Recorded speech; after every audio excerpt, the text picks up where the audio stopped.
மின்மினியில post போடு, மேட்ச்ல whistle போடு. இப்பவே டவுன்லோட் பண்ணுங்க மின்மினி ஆப்.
அமலாக்கத்துறை வழக்கிலிருந்து விடுவிக்க கோரி முன்னாள் அமைச்சர் செந்தில் பாலாஜி தாக்கல் செய்த வழக்கில் மார்ச் 28ஆம் தேதி தீர்ப்பு வழங்கப்பட இருக்கிறது.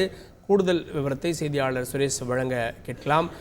அமலாக்கத்துறையினுடைய வழக்கு தொடர்பாக பல வழக்குகள் செந்தில் பாலாஜி தரப்பில் தாக்கல் செய்யப்பட்டிருக்கிறது. இப்போதைய இந்த வழக்கினுடைய கிரவுண்ட் என்ன, கூடுதல் விவரங்கள் என்ன?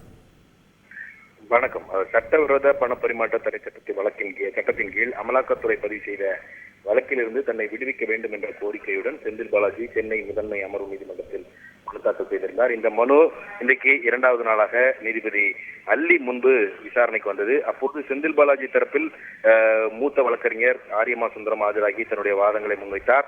அவர் தன்னுடைய வாதத்தில் செந்தில் பாலாஜியிடம் 67 கோடியே 40 லட்சம் ரூபாய் இருந்ததாக அமலாக்கத்துறை தரப்பில் குற்றம் சாட்டப்பட்டிருக்கிறது. ஆனால் அதற்கு நிரூபிக்கப்படவில்லை என்று வாதிட்டார்.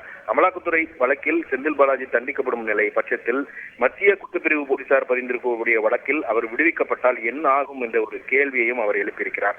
மேலும் செந்தில் பாலாஜிக்கு எதிரான குற்றச்சாட்டுகளுக்கு உறுதியான ஆதாரங்கள் ஏதும் இல்லை என்றும் அவர் வாதிட்டார். இதே சமயம் இந்த வாதங்களுக்கு மறுப்பு தெரிவித்து அமலாக்கத்துறை தரப்பில் ஆஜரான கூடுதல் சொலிசிட்டர் ஜெனரல் ARL சுந்தரேசன் தன்னுடைய வாதத்தில் கிடைத்த ஆதாரங்களின் அடிப்படையில் தான் செந்தில் பாலாஜிக்கு எதிராக வழக்கு பதிவு செய்யப்பட்டிருக்கிறது. 2015, 16 மற்றும் 17ஆம் ஆண்டுகளில் செந்தில் பாலாஜியின் வங்கி கணக்கில் அதிக அளவில் பணம் டெபாசிட் செய்யப்பட்டிருக்கிறது. அவருடைய வீடு, அலுவலகம் உள்ளிட்ட இடங்களில் இருந்து 30 கோடி ரூபாய் வரைக்கும் கண்டுபிடிக்கப்பட்டிருக்கிறது என்று வாதிடப்பட்டது. மேலும் பணம் பெற்றுக்கொண்டு தகுதி இல்லாதவர்களுக்கு வேலை வழங்கியது குற்ற செயல் எனவும் வழக்கின் விசாரணையை முடக்கக்கூடிய நோக்கில் செந்தில் பாலாஜி தொடர்ச்சியாக அடுத்தடுத்து பல்வேறு மனுக்களை தாக்கல் செய்து வருவதால் இந்த வழக்கை பொறுத்தவரைக்கும் அவருக்கு எதிராக போதுமான ஆதாரங்களும் இருப்பதனால் இந்த மனுவை தள்ளுபடி செய்ய வேண்டும் என்று அமலாக்கத்துறை தரப்பில் வாதிடப்பட்டது.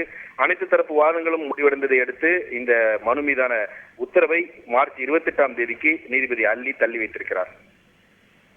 கூடுதல் விவரங்களுக்கு நன்றி சுரேஷ். மார்ச் 28ஆம் தேதி செந்தில் பாலாஜி அமலாக்கத்துறை வழக்கிலிருந்து தன்னை விடுவிக்க வேண்டும் என்று கோரிய வழக்கில் தீர்ப்பு வழங்கப்பட இருக்கிறது. அதனை முக்கிய செய்தியாக பார்த்தோம்.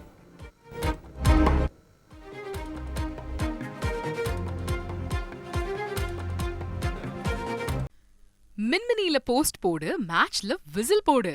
இப்பவே டவுன்லோட் பண்ணுங்க மின்மினி ஆப்.